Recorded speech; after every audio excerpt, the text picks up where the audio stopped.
Hello and welcome to Geoscope here on Politics Social. I'm Graham Hughes and I am joined, as always, by Ollie Bowlerhatman. How you doing, Ollie? You all right, I'm all right. mate? I'm doing well, doing well, doing well. Yeah?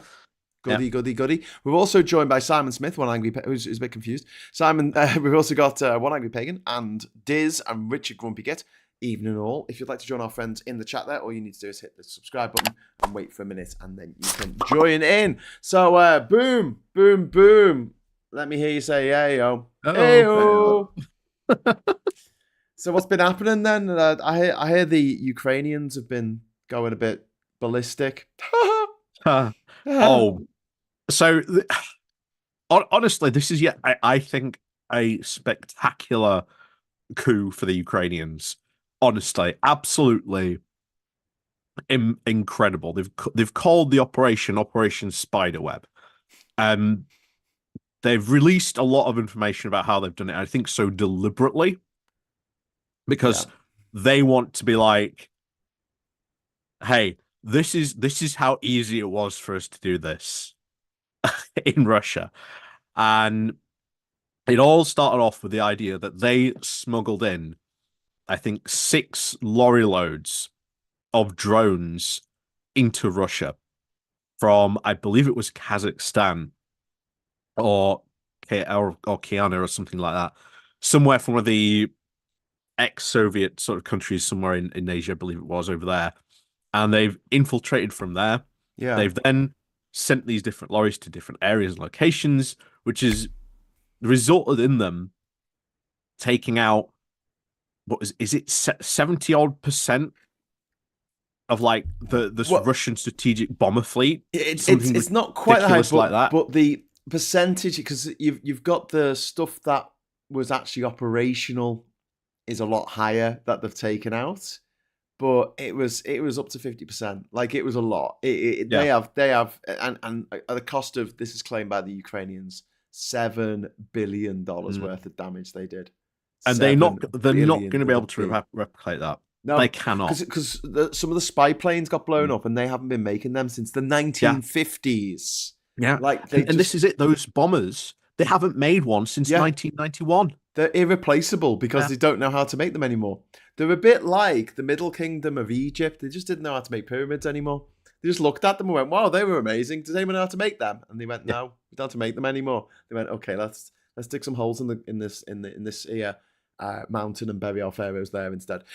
Point of order from Oh, Puninator. Puninator wants to know, where's the bottle hat man? oh.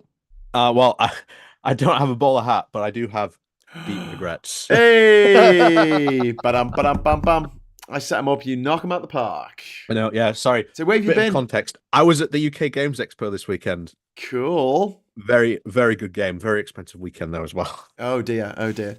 I know a guy who actually designs video. Well, he teaches video game, board game design at the University of Iowa in Ah. America, and I'd love to make a board game of my adventure around the world.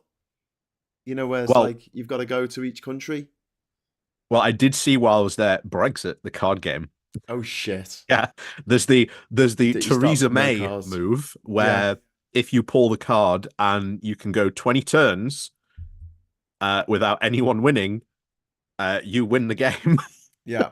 Yeah. Yeah. Yeah. So yeah, interesting game. But honestly, lots of like board games, RPGs, D&D books. I mean, just definitely going to be getting into this. Best Left Buried. Very, Ooh. very easy game. Yeah. This one, honestly, incredible as well. A doomed Arthurian Arthurian left Western. Western. Oh God, Yeah. easy for you to say. Honestly, I saw it and I'm like, okay, that looks really cool. So yeah, gonna be getting into that. Does look like a lark, I've got to say. It's amazing how many people I know play board games. Like I know a Yeah. lot of people who play board games. Some people who you might not expect to play board games play board Oh games. yeah, this is it. It's huge. People Yes. that like there's what 72,000 people were there that with this weekend. Wow. Huge. And I also got Red Riding Hood versus Beowulf.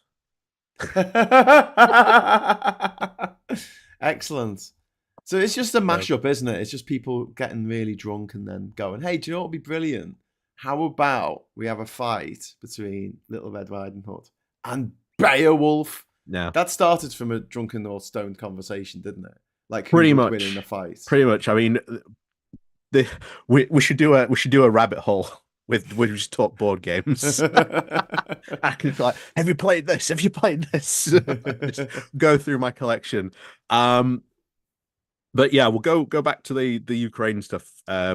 Honestly, lots of the stuff that Ukraine managed to achieve from this strike alone, pure down to the fact that the Russian logistics system was corrupt. Yes.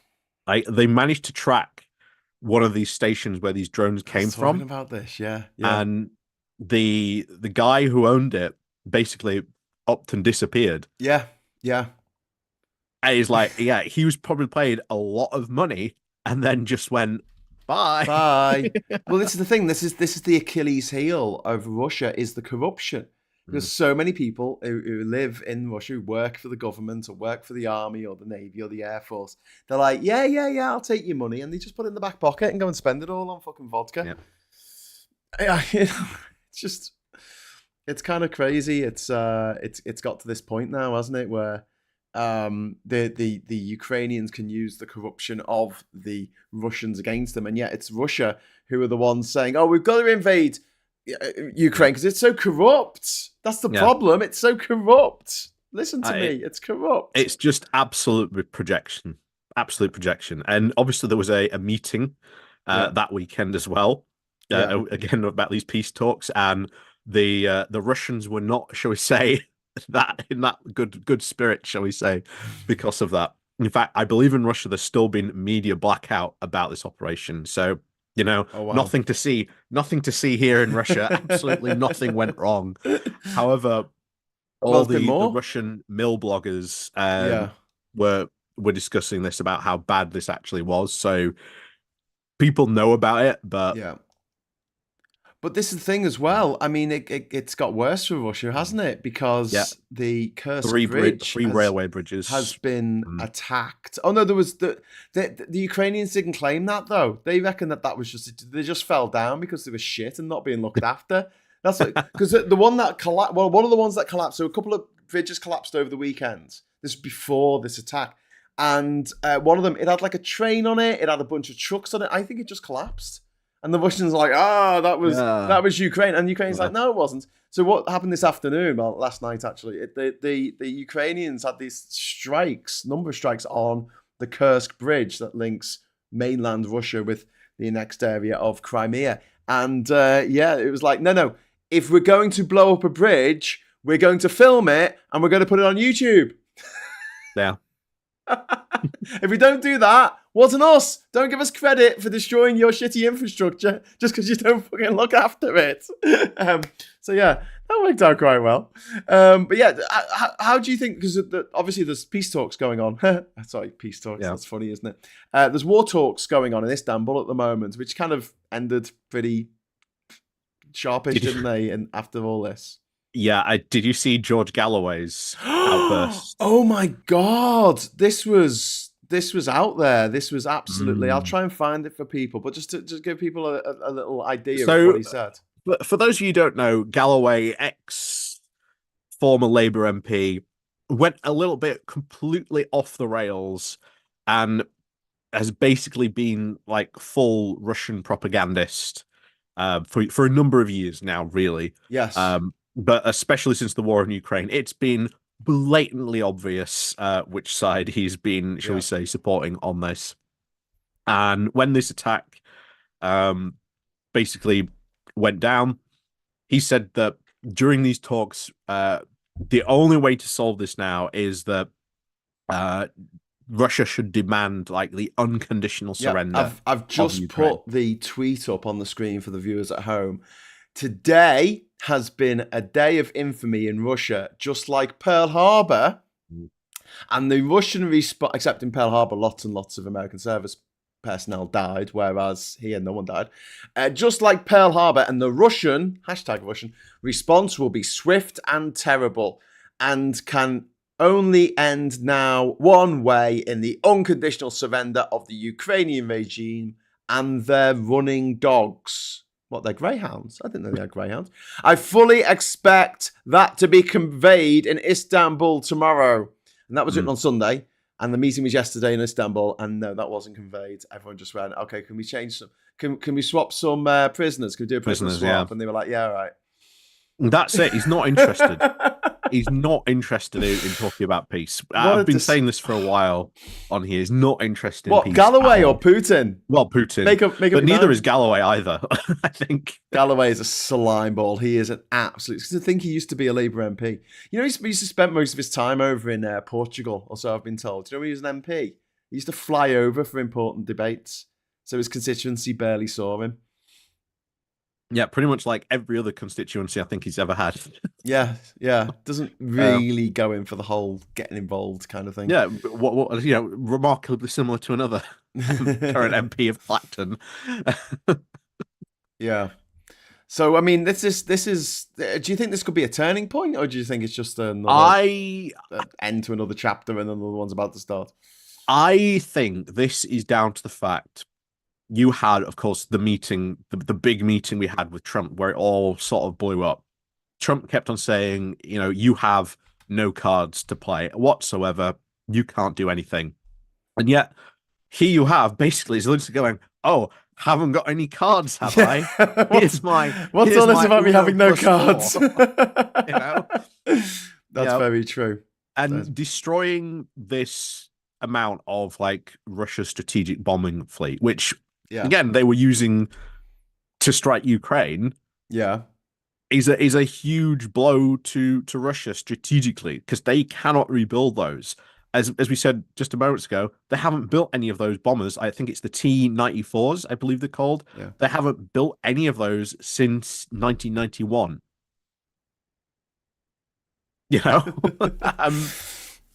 That's a massive win. Yeah. You want to say you don't have any cards? Well, there you go. And I wouldn't be surprised to see if maybe this is generally the beginning of the start of something. Like they've maybe just cracked into Russia. There was a lot of rumors going around, whether how true these are or not, that apparently Hegseth knew about these attacks as well and was just watching them in the Pentagon. Yeah. I don't know whether this is actually true or not, but it's something that's been flying around quite a lot. And I don't know whether, again, how true it is, but I've seen people that from the NATO say this. I've seen people from the Russians say this. Yeah. How true that is, I don't know. Take that with a pinch of salt, but well, you don't take everything that the Russians say with a pinch of salt. I mean, exactly. I wouldn't even bother with it. The Russian MOD claim that all attacks were repelled. There's images of extreme explosions and planes on fire and satellite images and stuff people have recorded on the mobile phones. And it's all attacks were successfully repelled. Yeah. Did you see Dmitry Medvedev responding to this? No. What did he say? So he's one of these drunken Russian news. He's the former president, isn't he? Because he was president while Putin was prime minister, because the term limit stopped Putin being president ever again. But then they changed the constitution, so for life. He could be prime minister for life. President for life, sorry. President for life. Medvedev. What did he say? Medvedev. So he basically said that all these Russian soldiers who had been filming these attacks should be branded as traitors and put up against the firing squad. So whether Russia will actually go through with that, I don't know. But the fact that you've got someone on Russian state media TV, imagine, I don't know, George Alagaya saying something like that about British troops. Again, the only newscaster I can think of. They'd all be shot dead. Imagine someone with that saying, with that voice Yeah. in Russia saying Medvedev. something like that. Yeah, Yeah. it's insane. It is. It Absolutely is. insane. So there was 117 drones and a coordinated strike on 4 or maybe 5 Russian air bases. One of which, I mean, there's one that's right on the border with Mongolia, but there's another one that's even further away. There's one that is honestly, it's near North Korea. That's Yeah. how far they might have got. There was a Balea, there was Olenya, there was Diagilivio. Oh, fucking lost pronouncing this, and Ivan Ovo, and just like I love how ostentatious this was. The audacity of this strike was just phenomenal. And apparently, what's it called now? The FSB or whatever, the SBU. Sorry, the FSB, which is the sequel to the KGB. The worst sequel. The SBU office, which is like the Ukrainian equivalent, was next door to the FSB office. I think they shared a front door. But yeah, with the Crimean bridge attacked, the Kursk bridge. This is the third attack since 2022. They used underwater explosives this time. And they used 1,100 kilograms of TNT equivalent, targeting the pillars at sea level. There was a brief closure, then it was reopened, then it was closed again, and now it's been reopened. The last time I checked, and the Ukrainians said the bridge is a legitimate target. Crimea is Ukraine, which is fair enough. But what is it? You're saying about Dmitry Medvedev. Putin's not said anything. That's interesting. He's not. He's just kind of like, maybe he's just gone to bed and he's like, leave me alone. I just don't want to talk about it. Just going to ignore it. I think that's the whole thing. I'm just going to ignore it. Yeah. But yeah, it's a crazy world, and the Kremlin is clearly, visibly rattled about this. Not even any of the Russian news channels really talked about this too much. Yeah. The initial afterwards, because obviously they've got to wait for the Kremlin to say this is what you say. So how the Russian news works. So they were clearly quite rattled, as you were saying. So the Istanbul peace talks went nowhere. Well, they're having a prisoner and a human remains swap, aren't they? But there's no progress on the ceasefire. And Russia's demands are Ukraine cedes all its territory, no future NATO membership, and no weapons deals with the West. Yep. Yeah, and it's back to what they were basically promoting back in Istanbul back at the start of this war. Where they're asking for, again, a massive neutering of Ukrainian military. Yeah. So Ukraine's called for Zelensky, Putin, Trump trilateral talks, a summit. And the Kremlin response has been that would be very highly unlikely. Sorry, I don't mean to do my vampire impression there. Yeah. Okay, should we move to South Korea? Oh, yes, South Korea. So, elections in South Korea. And again, 6 months ago, we were looking at a coup. Yes. And this. And it was when the president declared martial law. Yeah, martial law. So, this has obviously happened. And you've got to remember, in that time, Trump's come in during this time. And South Korea got slapped with a load of tariffs. So during that time, because they've had no president, there's been no people in charge, South Korea sort of hasn't been able to respond to those Trump tariffs. Yeah. Because there's nobody being in office to really be able to do that. You can't have those types of negotiations until you've got, an election and all that sorted out. So those tariffs that have been put on by Trump, very damaging to South Korea.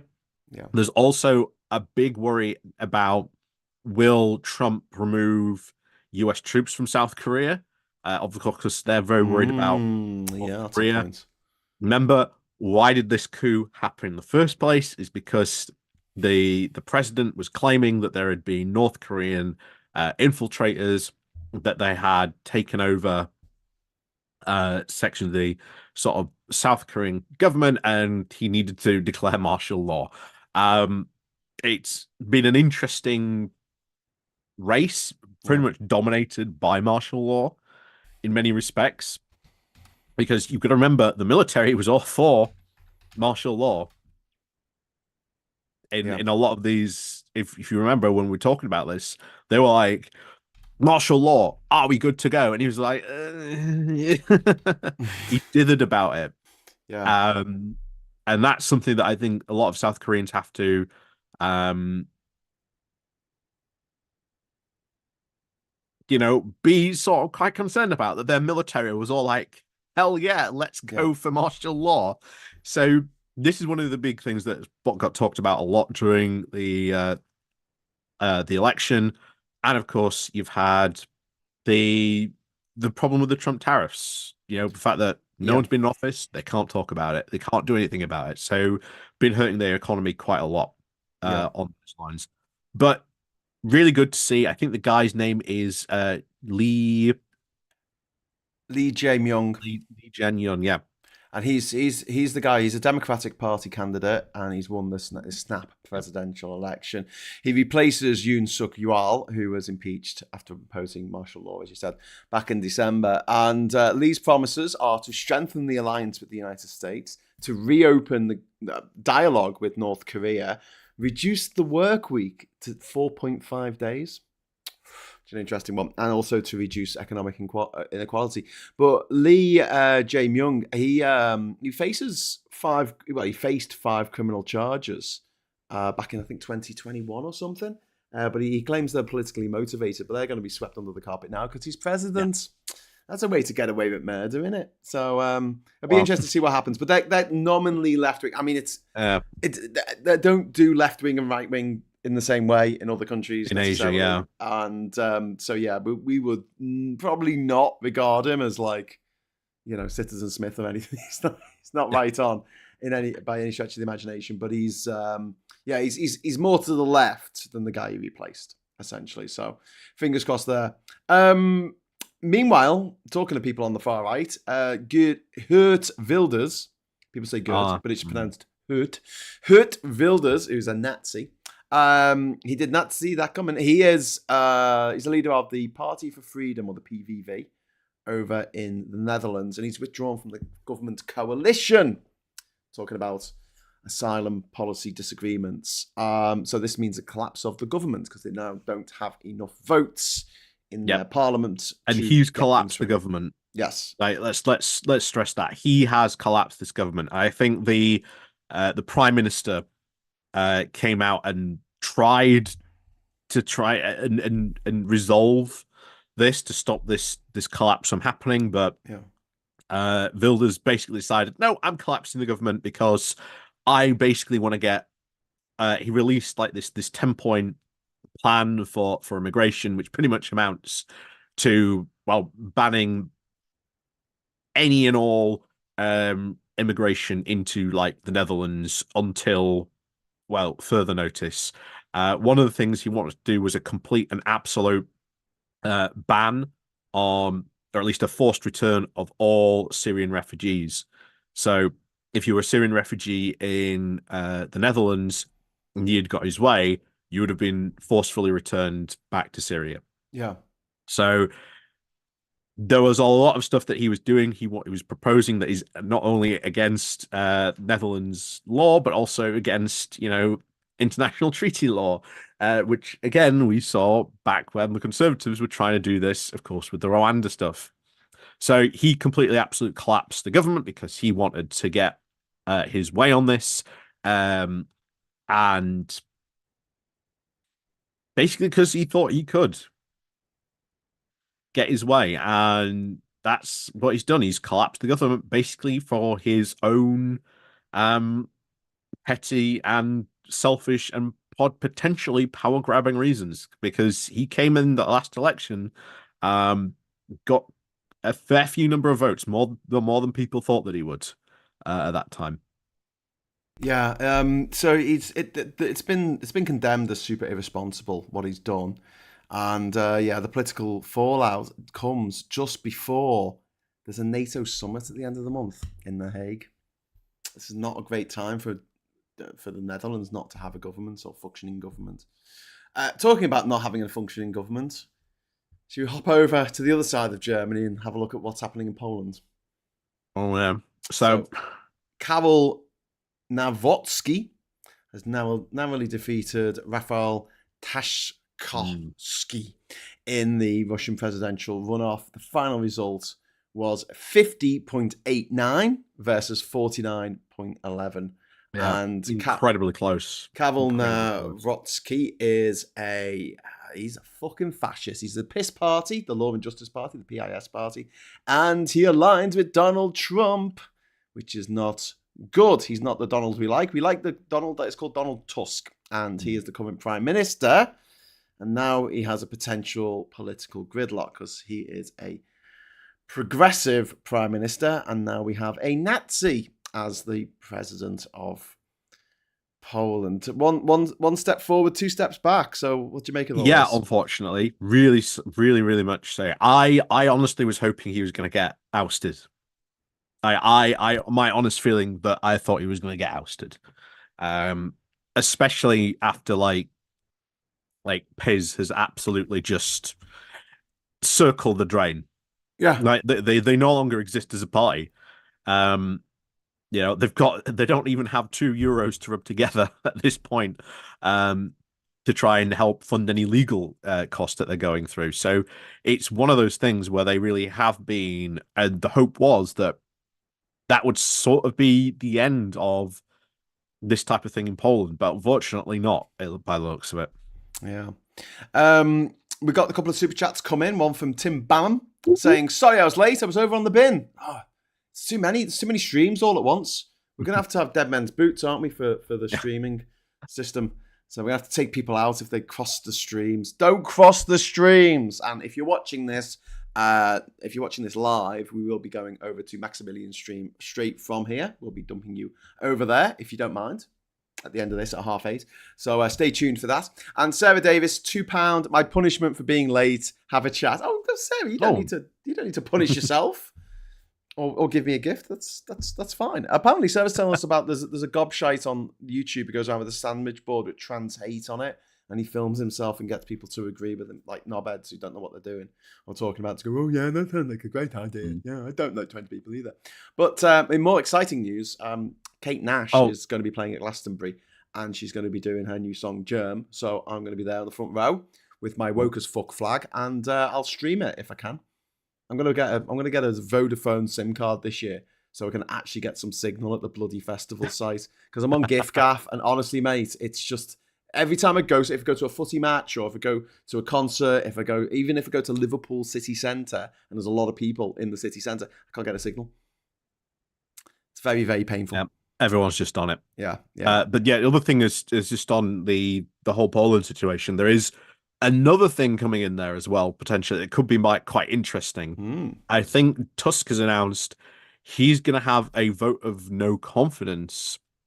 Oh, sorry, at least a vote of confidence in his government. Now, from what I remember, again, Poland's democracy is quite weird because they've got a prime minister and they've got a president.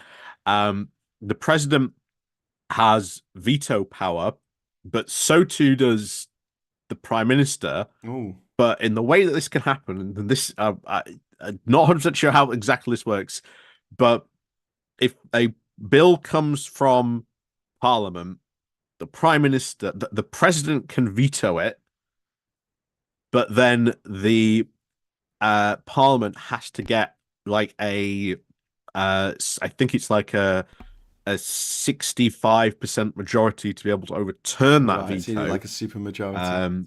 Yeah, so I think that's how it works.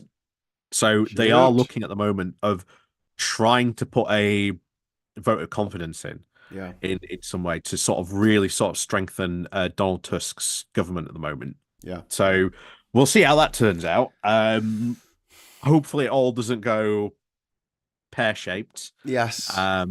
Quite frankly, because sometimes these votes can have an effect like that, unfortunately. Yeah. But they're not the only ones having a vote of no confidence in their government. Well, yes, the Czech PM is facing a Bitcoin bribery scam. Fucking Bitcoin. Fucking cryptocurrency, man. It's going to be... People are talking about AI being the end of humanity. I think it's going to be crypto.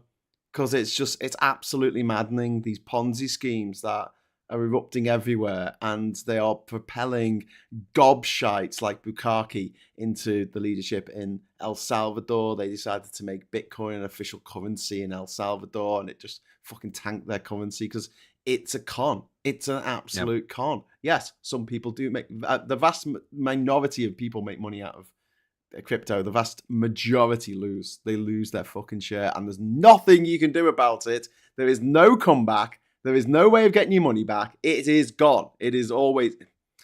You hear about this guy who's like lost like $500 million on his fucking USB pen, and he's looking through all the rubbish tips in Wales trying to find it. It's just that was one of the jokes in the TV show Silicon Valley, and it's literally happening. It's just it's beyond the pale. But anyway, so Pavel Blazek, who's justice minister, has resigned over a $45 million Bitcoin donation from a convicted criminal. Yeah. And the way that it's described, from what I remember, was, I was just receiving a gift from an ex-con that would just happen to be held in like a police investigation or something like that. It's just like, what? Yeah. So the deputy leader of the opposition party, the ANO party, Pavel Havlicek, has demanded a no confidence vote, but the president, Peter Fiala, he's remained defiant, but the coalition is looking rather shaky ahead of elections, because this is the big election year, isn't it, where everyone's having elections, ahead of elections in October. Bloody hell. It's crazy, isn't it? Yeah. I worried. I think the Czechs could end up with a far right government. I don't want them to. Don't get me wrong, but it could cause a lot of problems. And then I'd be very surprised if you came on here saying, yes, I think they should have a right wing government. Be like, should you be on Politics Social? I think that Viktor Orban might have a new ally in the EU. Next door as well? Yeah. Oh, hang on. No, it's next door but one. Well, this is what Poland and Hungary used to do. They used to protect each other. Like, we're going to punish you for breaking this EU law. Then Hungary would step in and go, oh, no, we're going to protect Poland.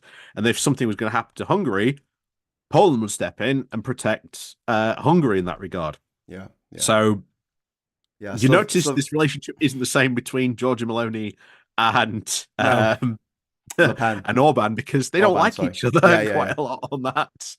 That's very true.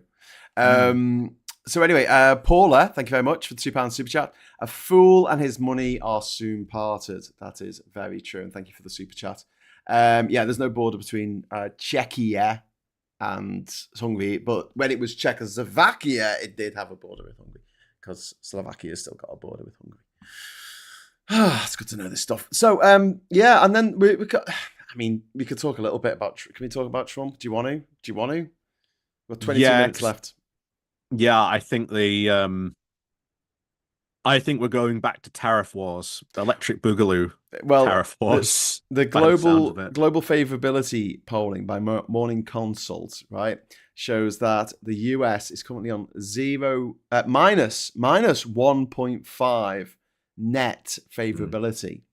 China is on plus 8.8. In January of 2024, the US held a 20-point lead against China in terms of favorability of from other countries around the world. And this collapse is linked to Trump's fucking mad tariffs, especially his Liberation Day tariffs. And he's now doubled the tariffs on steel and aluminium. And there was 50% now. Representative from the steel making community in the UK, what's the name of it? Tata. There's a representative from Tata Steel in a select committee today, and he looked like he was close to tears. They were like, "Oh well, it was really difficult with the 25% tariff." It's like, "What are you going to do about the 50% tariff?" It's like, "I don't know what we can do." And Trump Trump, he lashed out on Truth Social saying something like, "No more Mr. Nice Guy." And I'm like, what? And this shift away from America, it's even evident in key allied countries like the UK, France, Canada, Mexico. Just no one wants to go to America anymore. Mm. Not least for the World Cup, which is supposed to happen next year. And JD Vance has essentially told everyone, you can come here and have a good time watching your soccer ball. But then once that's over, you better get the fuck out of my country or we're going to deport you to El Salvador, to a concentration camp, to a gulag, to a supermax prison. What are you going to... I wouldn't even bet at this point because I think it's so obvious. I think that World Cup is going to have the lowest physical attendance of any modern World Cup. Well, I mean, I generally think so. I generally think people the just aren't going stadiums to in Qatar. I mean, bloody hell. No. It's quite expensive to get over there, wasn't it? And you couldn't drink. I think FIFA will move it, because I've got a feeling that the Mexican team and some other teams like from Latin America and stuff, they're not going to want to go there because they'll know people. Do you know what I mean? I know Mexico's a huge place, but they might not personally know people, but they'll know people who know people who know people. There's only 6 degrees of separation after all, who have been, had their rights taken away by Trump. I'm not saying necessarily been thrown in a supermax jail in fucking El Salvador, but there are going to be a lot of Mexicans who aren't going to want to come and play football in America, because they're not even if you've got a visa, they're knocking you back at the border. Even if you've got a visa, mate, they're saying, no, not good enough. These people who have paid $90,000 to study at Harvard, they're telling them to piss off. Mm. There's no protection. The norms that created a sort of force field of invincibility around certain tourists. Obviously, you wouldn't be gifted one of these if you came from Eritrea or Sudan or somewhere. But, coming from the UK with a UK passport, you kind of thought, I'll be all right. Coming from the EU with a German passport, or coming from Australia, you think, I'll be all right going to America. And they're like, no. A Canadian woman was put into solitary, wasn't she? She had a tattoo kit with her. She was coming up through Mexico. And they were like, right, you're trying to work? And she's like, no, I'm not. So they put her in jail. Mm. Did you see? Oh no, I don't think I've shared it into the social chat. But there's a guy who is like a travel agent for America, and one of his big things is he goes around and he looks at like the big tourist areas, and it's like he drums up. He's not like a B2C tourism guy. He doesn't sell to like the general public. What he does is he sells like trips to other travel agencies. Yeah. So if you go to a travel agency, you book a trip, and it happens to be this particular travel agency, that's like the package he's sort of providing to that travel agency. And one of the things he was doing, or at least desperately trying to do, was he was in Florida, in Miami, and he's like, I have never seen Miami this quiet. Oh, wow. He's like, the marinas are Oh emptying. my God, I wouldn't go to America on a boat right now. Yeah, they are either empty or emptying. There's been a massive drop-off in Canadian tourists. Yes. Like, he was talking about the fact that the Canadian tourism rate that he used to see, he thinks he's had like a 20 to 25%, even 30% drop-off. So that's quite a huge hit to the tourism industry down in sort of Miami, especially where, again, lots of rich Canadians from Ottawa, Toronto, they will go to Miami, or even down south into like LA and Seattle. Yeah. Not happening. And it's having a big knock-on effect to other sort of travel agencies and other tourism concerns in America. They are quite concerned. So I wouldn't be too surprised if after this tourist season is over, you might see a lot of hotels, travel agencies, things like that, especially in America. Yeah. be a bit shaky. And then Yeah. at that point, they might start to speak out Yeah. because the travel agency industry in particular, they do plan for like having bad seasons through, things like They're that. still But reeling from COVID. yeah, There was kind of they like an are. era of revenge travel with people just traveling because they could again. But that's kick my camera there. But that's kind of over now. Earthquake. Yeah, Earthquake in earthquake. Durham. Oh, sure. Etna's exploded. Etna's blown up. Oh, Bloody yeah. hell, the footage from that was exciting, wasn't it? No one's died though, have they? I don't want to get excited about something if someone's died. Tim Ballum, thank you very much for the £10 super chat. It's very kind of you. Because of the lack of competition within the US, the quality of metals will go through the floor, making it unsuitable for military aviation and construction. Okay, well, yeah, there you go. Thank you very much for the £10. That's the biggest super chat of the evening. That's really kind of you. We have 2 minutes and 13 seconds to hit our target of any super chats. We need another 6, and then we'll say hi to Max. I should have offered something a bit better, shouldn't I? Like secret discount on my OnlyFans account or something. But yeah, the US, right? This is some figures that have come in. There was an article on ABC, I think. Let me just double check where this source is from. CNBC, sorry. They all look the same to me. The spending by international tourists in the US is projected to fall by $8.5 billion, billion with a B, in 2020, and that's a 5% drop from 2024. And the World Travel and Tourism Council estimates an even greater hit of $12.5 billion, calling it a direct blow to the US economy. Tourist arrivals are down 9%, with flight bookings down 11%, especially from Europe and Canada. The key causes, obviously, negative perceptions of the US, fear of detention, device searches, and deportation is deterring travel. If you're not a massive Trump fan, turning up with a fucking MAGA hat, and you've slagged off Trump on social media, which 90% of British social media users have done in the past, it means people just aren't going there. The strong US dollar makes make American holidays more expensive. And it's this global economic uncertainty triggered by Trump's tariffs are compounding this decline. People think, oh, well, I might not have as much savings, so why would I go and spend it traveling across the Atlantic to America when I could go somewhere at home, or I could go somewhere in Europe? Somewhere else in Europe. It's just, if trends continue, I mean, they could see by this time next year, a $21 billion drop in tourism revenue. I'd say that's big. That's massive.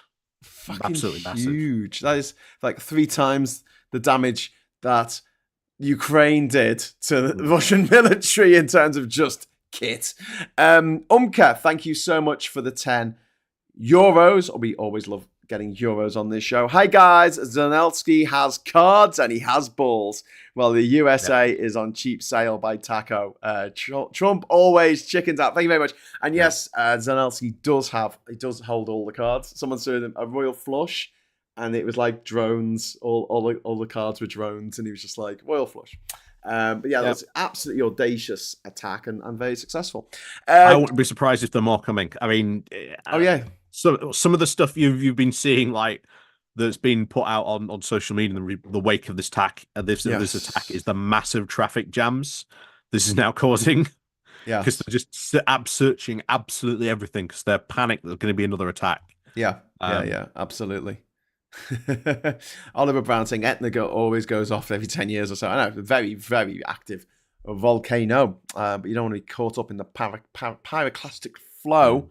That would mess you down. Someone's asking about Glastonbury. Yes, we managed to get guesties for Glasgow, which is exciting. Through friends of a friend of a friend of a friend, and a bit last minute, but it does mean that we will be there. And I wasn't that arsed about not going this year because the lineup didn't look that stellar. It's like Charlie XCX. It's Olivia Rodrigo. It's the 1975. They're not, I don't really listen to any of their stuff.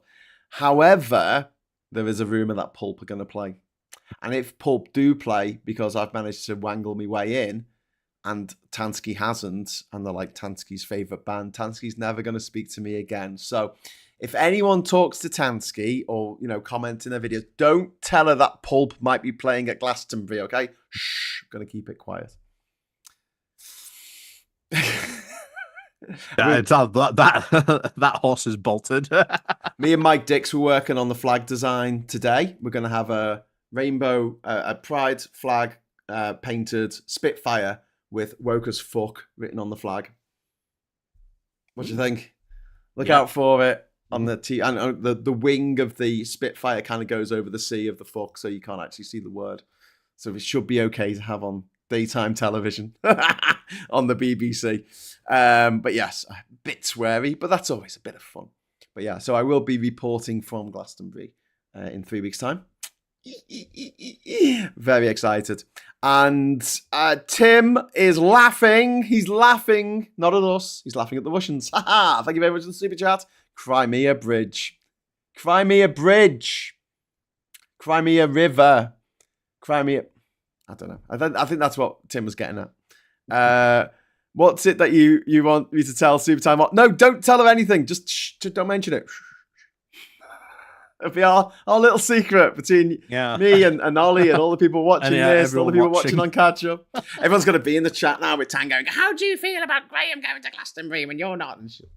But to be fair, right, I did try and get tickets on the day they went on sale. And I was in Panama at the time. So they went on sale at 3 o'clock in the fucking morning. So I had to go to the mainland and stay up on the main town. I had to stay up till 3 in the morning and stay in the pub and keep the pub open. I had to keep the pub open. One man keeping the pub open. There were a few more people in there. And then, do the whole refresh thing and try and get on, and it didn't work. And then I tried for the resale, and that didn't work either. So at least I tried. Whereas, just between you and me, I don't. Hi Tan, if you're watching this, I don't think Tan tried to get a ticket. She was just hoping that a friend of a friend of a friend might be able to blag her in. But what is quite exciting for me, probably not for you, Ollie, is that this is the first ever time I've got a freebie to Glasgow. I've always paid in the past, even when I performed at Glasgow a couple of years ago with Danny fucking Price. I paid for my ticket. So after 15 Glasgows, I think I deserve the 16th to be free. That's it. 15 stamps. 15 stamps on my Glasgow ticket. I get one for free. But I haven't actually got the ticket in my hand yet, so I'm still a bit. Do you know what I mean? Not until it's there. Not until it's there. Not until I've got it in my hand will I believe it's a real thing. Be sure to make it a Progress Pride flag on your Spitfire, Graham, please. Yes, we're trying to do that. Me and Mike are working on the Progress Pride flag, the intersectional version of the Pride flag for the Spitfire. But you'll see it. Woke as fuck. It'll be good. We'll have it at the front row of Kate Nash singing Germ. It'll be really good. So anyway, Ollie, we've got a little bit of time left. We've got 7 minutes left before we shunt everyone over to Max. Tell us a bit more about the board games. Tell us about your board game. Tell us about your board game extravaganza over the weekend. My board game extravaganza. So yeah, we went down to Birmingham because it's the UK Games Expo, the largest games expo in the UK. There was about 72,000 visitors this year. Went up from last year as well. Again, very, very widely sort of attended. It's great. There's companies from all over the world come here. A lot of Americans here this year, which is they're like, can we stay? Can we stay? It's like they're packing up the exhibition at the end, and they find people hiding under the table, going, "Can I stay? Can I stay? Well, don't send me back there." Well, the reason why this happened this year is because a lot of the American board game companies, all their stuff gets made in China. Yeah. So they've had all this stock or stuff being made sitting in China. Yeah. No idea what to do about any of these tariffs or whatever it is, when they could be lowered, when they could rise again. Yeah. No idea. So currently they've all been sat over there. And what they've been looking at now is trying to expand their market into more Europe. Yeah. So they are looking now at ways to sell more of their product, especially if it's, English, certainly get it into America and into Ireland as well, and into sort of Europe as well. Because one of the things you also see at the expo as well was there was a Japanese company there. And they were selling Japanese board games. So it wasn't like, Japanese version of this, it would be a Japanese board game, Yeah. and they will be selling the Japanese version of that board game into people Yeah. over in here. So a really, really interesting conference. Really good card game we got given for free called Tacta. Cool. Really, really cool. Are there any games that we can play on our channels? Like, on a Saturday night or something, we could actually play the game virtually. I could like roll a dice from here and you could move my counter or something. Maybe, but I don't know. You Warhammer. have to have You and Phil should do Warhammer stuff. You should team up. Yorkshire does Warhammer. Yeah. And do the Warhammer shit. Someone said in the chat here, if you're a real friend, you'll give you tickets to Tan and Phil. Tan's one thing, right? But your name is on the ticket, so you can't really do it, and your photo. But yeah, with Phil, Glastonbury would be Phil's worst nightmare. That would be like in Bill and Ted, where you go to your own personalised hell. Phil's personalised hell would be Glastonbury in the middle of the crowd, going, "What the fuck? I hate people." I'm in the middle of Glastonbury. It's bad enough he has to go to Doncaster. Never mind London. Never mind Glastonbury. So yeah, I am a good friend to Phil, and as a good friend, I will not give him my Glastonbury ticket. Yeah. And I think he'll be quite happy about that. Trip Chip wants us to play Twister. But I've got to give it to OP Games who did this Tacta. Yes. This is the game that I really regret not buying.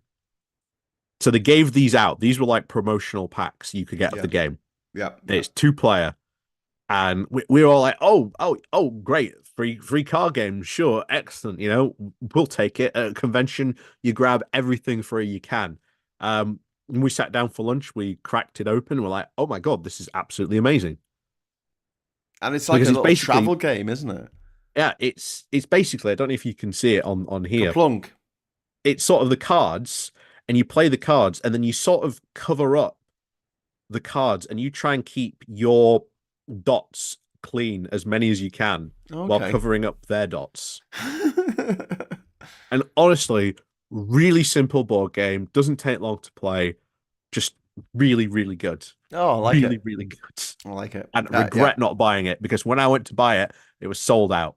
Oh, man. Anne Phillips says... However, do have the promotional one. Yes. Anne Phillips says, my number 3 son, the software engineer, has a healthy collection of board games. Not sure if he still does, but he used to hold board game nights with his mates before he was married. Yeah, I used to have board game nights with mates in Liverpool when I lived there. And I like it. I like the fact that you sit down, you got something to do. You're not just like sitting down in silence watching a movie. Although I love winding up Ben Chambers, because Ben is, Ben, don't you? He does the 16 Million Rising podcast, which is brilliant.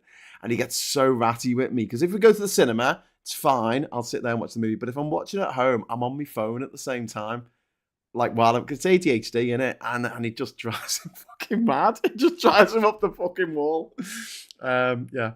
Anyway, and Phil says, Oliver says, hi, my name's Phil. I like talking about Glastonbury. Oh, no, it should be, hi, my name's Phil, and I hate talking about Glastonbury. I hate Glastonbury.